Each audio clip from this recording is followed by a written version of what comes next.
A graça e a paz do Senhor Jesus Cristo. Mais uma vez, temos o privilégio de estudar a palavra de Deus e aprender com ela aqui, juntos. Mas para isso, eu quero orar, pedindo que Deus abra nossos corações para compreendermos e também para aceitarmos o ensino da palavra de Deus, transformador sobre as nossas vidas. Vamos orar? Senhor Jesus, muito obrigado por este momento tão especial que temos de estudo da Tua Palavra, e sabemos que só o Teu Espírito Santo tem o poder de abrir nosso entendimento e introduzir a palavra do Senhor no nosso espírito. Só o Senhor tem esse poder e pedimos que o Senhor faça isso, levando-nos a sermos mais semelhantes a Jesus Cristo, o Filho do Deus Altíssimo. Em nome dele é que nós oramos. Amém. Amados irmãos, nós temos tido o privilégio de, nessas semanas anteriores, estudarmos o capítulo 13 de Mateus, as parábolas do Senhor Jesus Cristo. E as parábolas de Mateus 13, bem entendido. E hoje nós vamos estudar a parábola do fermento. A parábola do fermento. Mateus capítulo 13, versículo 33. Mateus capítulo 13, versículo 33. Vamos à leitura da palavra. A parábola do fermento. Disse-lhes outra parábola. O reino dos céus é semelhante ao fermento que uma mulher tomou e escondeu em 3 medidas de farinha até ficar tudo levedado. É só isso. Vou repetir. Disse-lhes outra parábola. O reino dos céus é semelhante ao fermento que uma mulher tomou e escondeu em 3 medidas de farinha até ficar tudo levedado. Este é o versículo, é o texto que fala da parábola do fermento.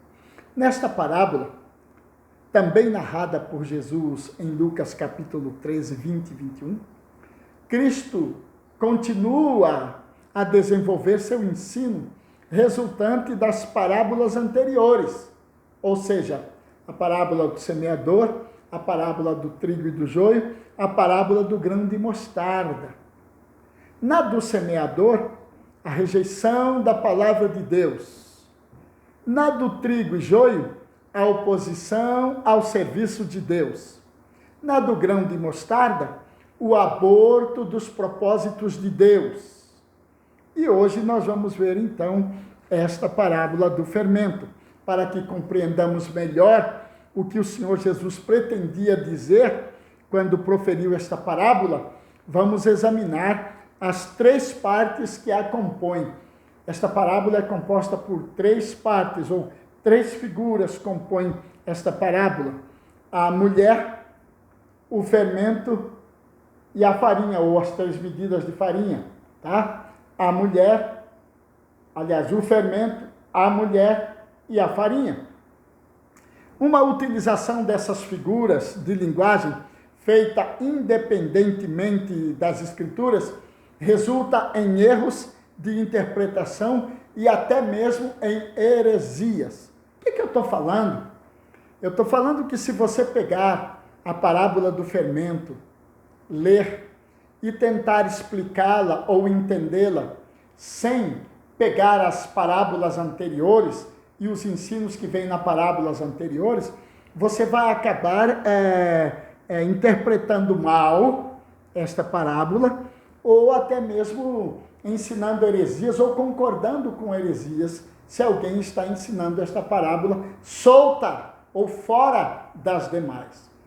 Nós estamos aprendendo, e todas estas semanas que começamos falando com a parábola do semeador, nós temos repetido, nós temos falado várias vezes que estas parábolas estão dentro de um contexto, dentro de um único ensino do Senhor Jesus. Você poderia compreender mais ou menos assim. O Senhor Jesus, ele falou a parábola do semeador e em seguida, usando ali a figura dos solos, na parábola do semeador, ele fala o que ele quer, ele ensina o que ele pretende ali na parábola do semeador, e aí ele vai falar o mesmo ensino usando outras figuras. Ele está usando figuras que eram compreensivas e para aquele povo que estava ali, para aquele seu auditório, não é? Para aqueles seus ouvintes que estavam ali com ele, ouvindo estas mensagens. Então o Senhor Jesus está falando uma mesma coisa para o mesmo grupo de pessoas e ele só está falando usando figuras diferentes, mas não mudando o assunto, não mudando o ensino, usando figuras diferentes. Ele usa o semeador. Falando sobre o reino de Deus, ele usa o semeador, fala dos solos. Aí ele diz, bom, eu vou explicar usando uma outra figura agora. Aí ele usa a figura do joio, do trigo e do joio. Aí ele vai e fala, bom, eu vou continuar falando com vocês a mesma coisa, mas agora eu vou usar o grão de mostarda e a grande árvore e os pássaros.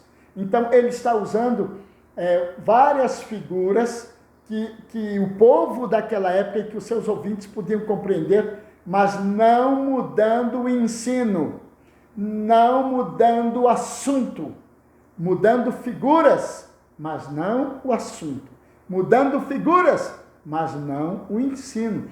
Por isso que você não pode pegar a parábola do fermento, que vamos falar sobre ela agora, e interpretá-la sozinha. Você precisa lembrar que a parábola do fermento, ela é entendida com a parábola do semeador, com a parábola do trigo e do joio, com a parábola do grão de mostarda. É um complemento aí, tá? Do mesmo ensino. Muito bem. Então, a parábola do fermento é o nosso assunto de hoje, a parábola do fermento. Ok. A primeira figura que vemos aqui, das três partes ou três figuras que compõem esta parábola, a primeira figura é a do fermento. O fermento. O fermento, quando utilizado de forma figurada, como nesta parábola, significa algo ruim. Então, o fermento, aqui na parábola do fermento, está significando algo ruim. Por quê?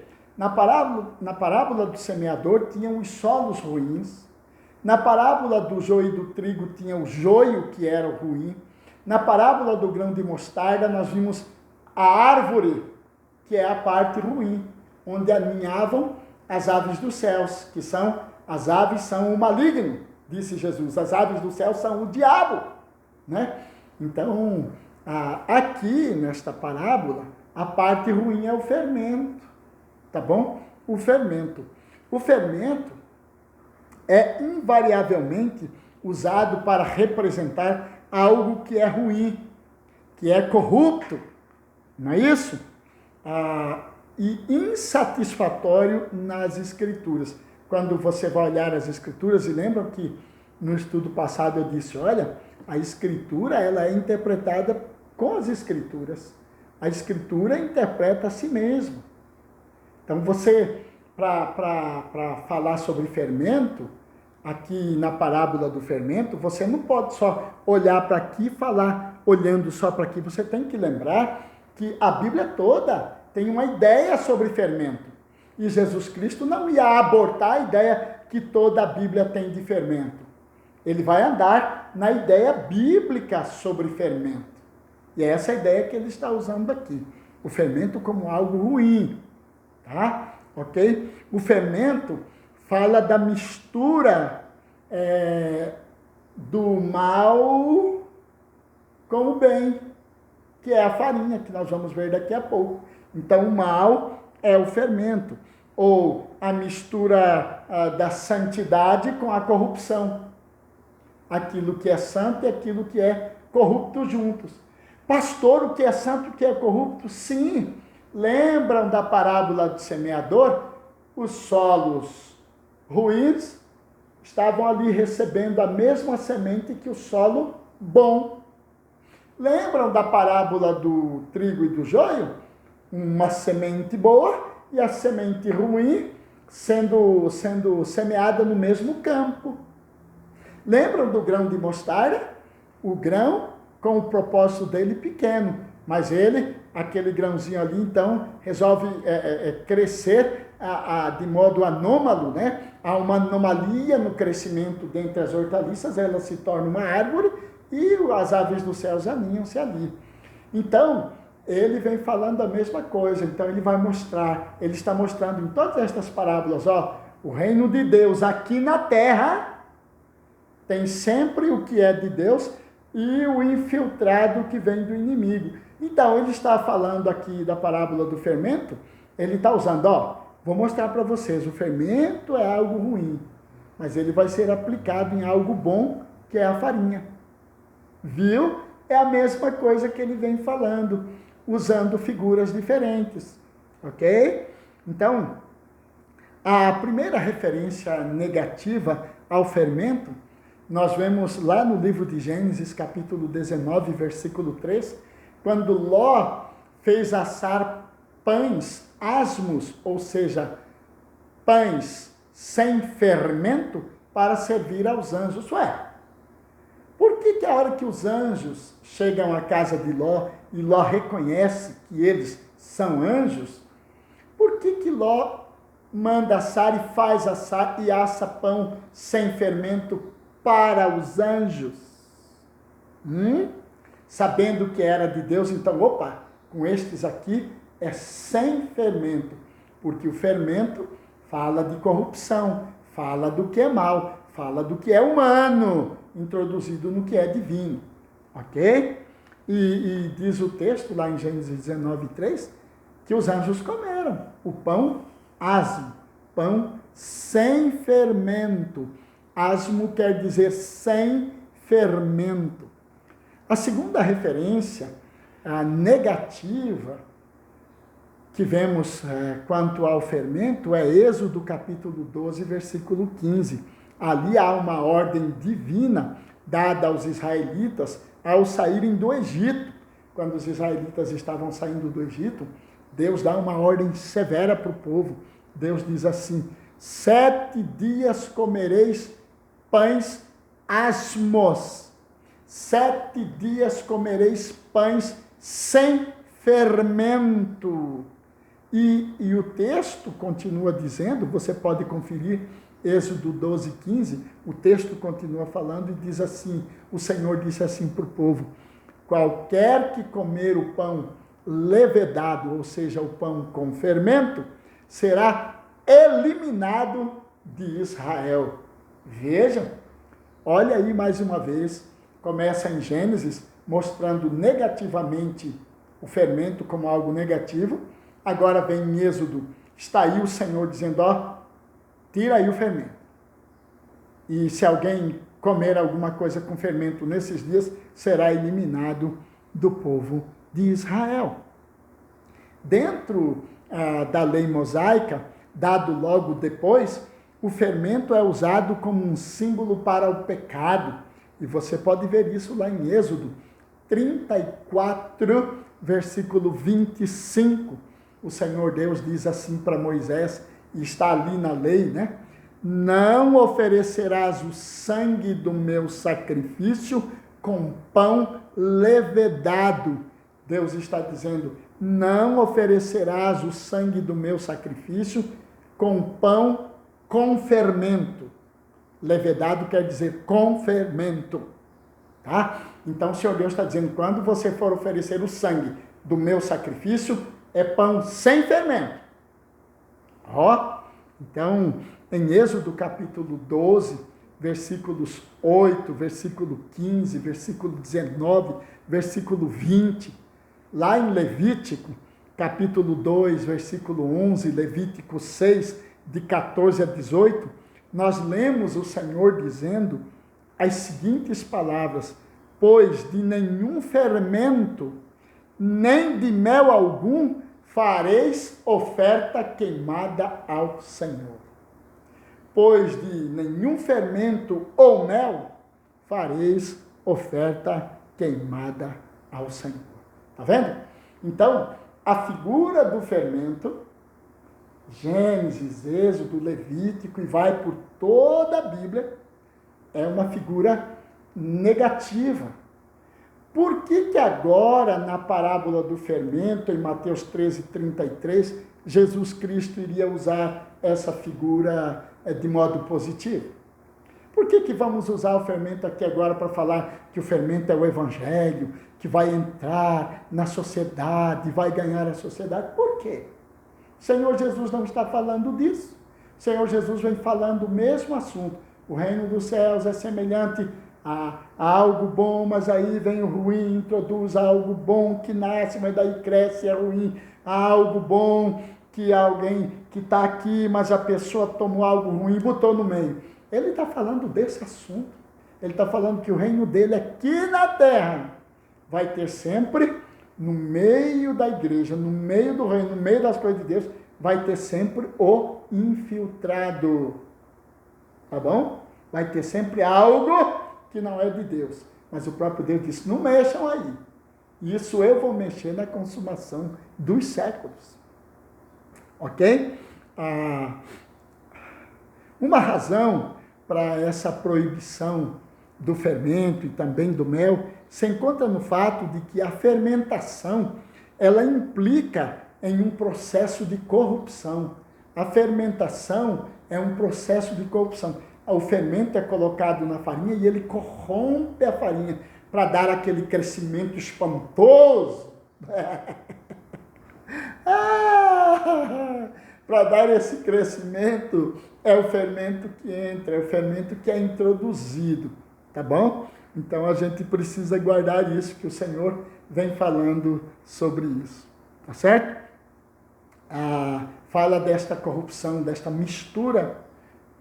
Enquanto o reino de Deus está aqui na terra, haverá essa mistura, até a consumação dos séculos, porque na consumação dos séculos, aí sim, ficará só aquilo que é reino de Deus, integral, puríssimo, sem mistura, mas é na consumação dos séculos.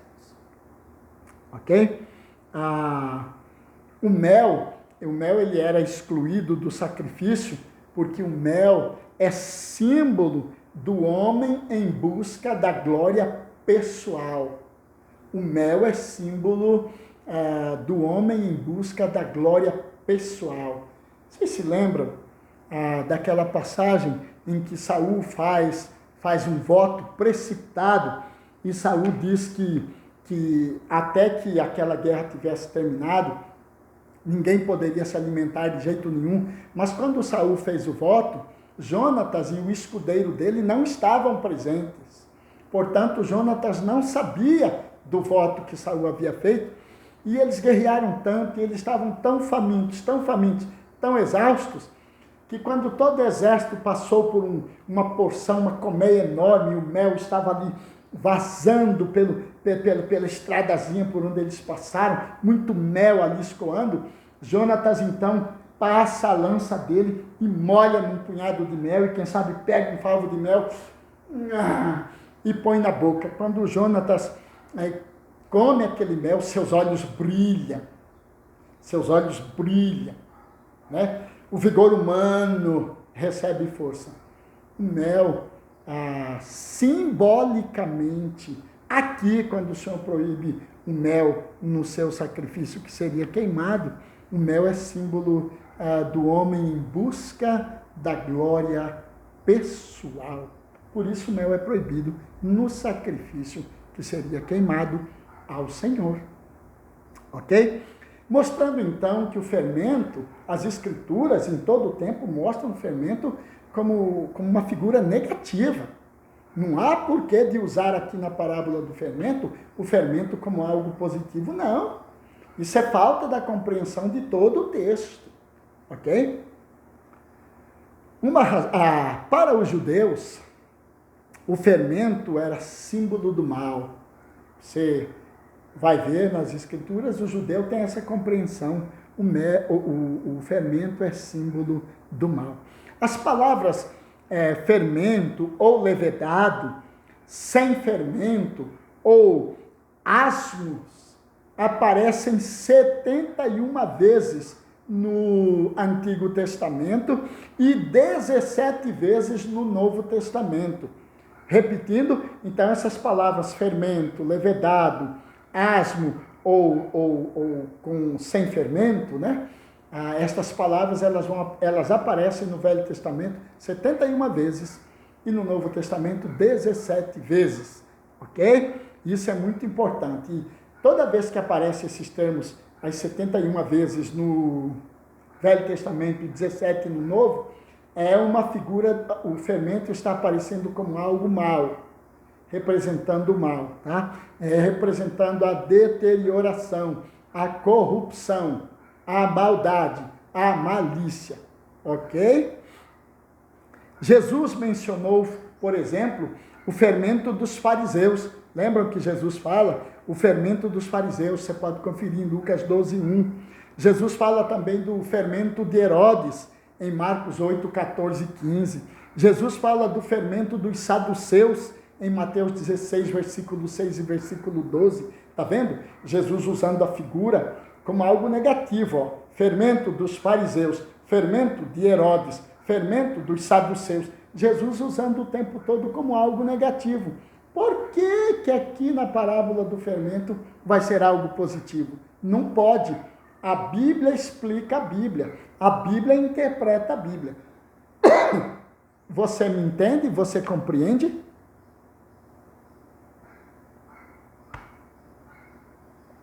Muito bem. Jesus falando do fermento dos fariseus. O fermento dos fariseus era formalidade hipócrita, religiosidade. Quando Jesus está falando sobre o fermento dos fariseus, ele está mencionando esta formalidade hipócrita, esta religiosidade sem religião, esta religiosidade, este formalismo, este aparato religioso, mas que não é vida com Deus, tá? Este é o fermento dos fariseus. E o fermento de Herodes, que Jesus fala para os discípulos tomarem cuidado com o fermento, também o fermento de Herodes. O fermento de Herodes significava poder, grandeza, baseado na possessão de coisas materiais, ou uma degradação sensual, não é? Quanto mais as pessoas crescem e vão sendo tomadas por suas riquezas, por suas grandezas, elas vão, pode observar, elas vão deixando-se levar pela sensualidade. Pode observar isso.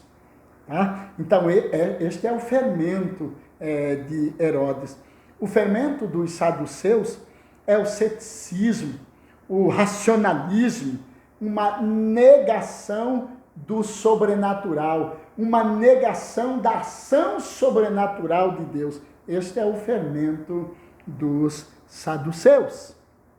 Então, notem que o Senhor Jesus nos evangelhos, ele vai falar várias vezes sobre fermento e sempre de maneira usando o aspecto negativo, o fermento visto como algo negativo. Então, aqui na parábola do fermento de Mateus 13, também a visão é esta, ok? O apóstolo Paulo, em seus ensinos, vamos lembrar, por exemplo, de 1 aos Coríntios, capítulo 5, versículos de 6 a 8, o apóstolo Paulo fala assim, e olha com quem que o apóstolo Paulo aprendeu. O apóstolo Paulo aprendeu com a Torá, o apóstolo Paulo aprendeu com o Velho Testamento, em outras palavras, com o Velho Testamento, com a Torá, com a lei de Moisés. O apóstolo Paulo aprendeu com Jesus Cristo. O apóstolo Paulo, e quando eu digo Jesus Cristo, é porque Jesus Cristo revelou-se a ele, fora de tempo, como ele mesmo fala. E com os ensinos dos apóstolos de Jesus, Paulo aprendeu. Não é? Paulo foi ensinado. o apóstolo Paulo em seus ensinos, e um dos ensinos sobre fermento, eu vou usar aqui, é 1 Coríntios, capítulo 5, versículos de 6 a 8. Eu vou citar algumas frases ali. O apóstolo Paulo diz assim: um pouco de fermento leveda toda a massa. E aí ele diz assim, neste texto: lançai fora o fermento. E falando naquele texto, ele diz assim: assim como sois sem fermento. Aí ali mesmo no texto, eu estou falando de 1 Coríntios 5, de 6 a 8, ali mesmo neste texto, ele termina o texto dizendo assim: o fermento da maldade, da malícia. E ele continua falando, e aí ele fala assim: nós devemos nos alimentar dos asmos. Asmos quer dizer sem fermento. Asmos da sinceridade e da verdade. Viram? Ele usa a figura do fermento para falar sobre a malícia, para falar sobre a maldade, e ele usa a figura do asmos, ou seja, sem fermento, para falar sobre sinceridade, verdade. Então, é o ensino do apóstolo Paulo. E o mesmo apóstolo, em Gálatas, capítulo 5, versículos de 7 a 9, o mesmo apóstolo Paulo, ele associa o fermento à propagação da falsa doutrina. Olha, fermento, o apóstolo Paulo vai usar em Gálatas e vai associar o fermento à propagação da falsa doutrina. Vejam como a Bíblia, Velho Testamento e Novo Testamento, tem uma só linguagem a respeito do fermento. O fermento é para ilustrar algo negativo, algo mal, algo ruim. Então, aqui na parábola do fermento, o fermento não pode ser algo bom, ok? O fermento, aqui na nossa parábola que estamos estudando hoje, o fermento foi escondido na farinha. Foi escondido na farinha, como um tipo de mal, que representa a forma por meio do qual as sutis forças de Satanás militam contra a verdade. Que objetivo? Por que aquela mulher, que nós vamos explicar depois quem é a mulher ou o que é a mulher, por que esta mulher está colocando o fermento aqui nessas 3 medidas de farinha? Na farinha que é algo bom, na farinha que é o pão, na farinha que representa o alimento bom. Por que ela está pondo algo que degrada, algo que corrompe, algo que altera a natureza da farinha? Por que ela está colocando isto aqui? O objetivo é degradar, romper, corromper. Ok? Este é o objetivo. E a mulher, você vê, nós não vamos falar agora da mulher, mas a mulher, ela esconde. E para nós terminarmos aqui o nosso estudo, para não sermos longos demais no estudo hoje, no próximo estudo, na próxima semana, nós vamos falar sobre a mulher e as 3 medidas de farinha. Mas não se esqueça, eu termino aqui, a mulher esconde. Você ouviu alguma vez o Senhor Jesus Cristo dizer que os ensinos dele devem ser escondidos? Você já ouviu algum dos apóstolos de Jesus Cristo, todos que você lê aí, as cartas dos apóstolos, você já leu algum dizendo que os ensinos de Jesus, o evangelho de Jesus deve ser escondido? Por isso que nós temos que lembrar que a Bíblia interpreta a Bíblia. A Bíblia explica a própria Bíblia, tá bom? A Bíblia fala dela mesma. A Bíblia explica a Bíblia. Viram? Nós fizemos então, andamos aqui nas Escrituras para te mostrar o que Jesus está ensinando aqui. Ele vem concordando com o semeador, mesmo ensino, usando figuras diferentes. Trigo e joio, mesmo ensino, usando figuras diferentes. Parábola do grão de mostarda, mesmo ensino, usando figuras diferentes. Só isso. E ele vem para o fermento usando figuras diferentes, mas o ensino é o mesmo. O reino dos céus veio, foi implantado pelo próprio Deus, mas sempre haverá algo negativo aqui, porque tem um inimigo, tem sempre alguma coisa falsa no meio do verdadeiro, tem sempre alguma coisa corrompida no meio do que é santo. Vai ter. E só Jesus Cristo e seus anjos arrancarão isto do meio do reino de Deus na consumação dos séculos. Vamos orar? Senhor Jesus, muito obrigado por tua palavra, que é um ensino maravilhoso e é uma palavra que ela mesma se explica, ela mesma tem um ensino que é total. Nós vamos para lá e para cá nas Escrituras e vemos o Senhor ensinando, as Escrituras concordando, as Escrituras tendo um mesmo assunto. Bendito seja o nome do Senhor pela Bíblia Sagrada. Bendito seja o nome do Senhor pelas Escrituras Sagradas, porque elas, as Escrituras bastam. Elas nos ensinam. Muito obrigado, Senhor Jesus, por tua rica palavra. Em teu nome é que nós oramos. Amém.